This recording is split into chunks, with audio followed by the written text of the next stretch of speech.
দোকানদার চাচা, ও দোকানদার চাচা, আমাকানা 742টা মসুরের ডাল দেন তো। ও 742টা মসুরের ডাল নেবা? আচ্ছা ঠিক আছে দিচ্ছি।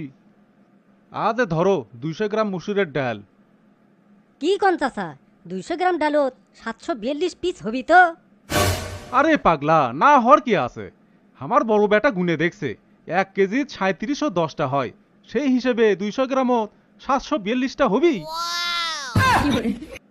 তোমার যদি বিশ্বাস না হয় বাড়ির যে গুনে দেখতে পারো। ও, আপনার বেটা গুনে দেখছে? তা চাচা, আপনার বেটা করেটা কি?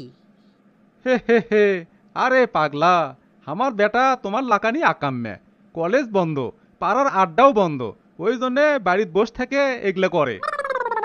মসুরের ডাল গোনা শেষ করে এখন আবার কালাই জিরে গোনা শুরু করছে।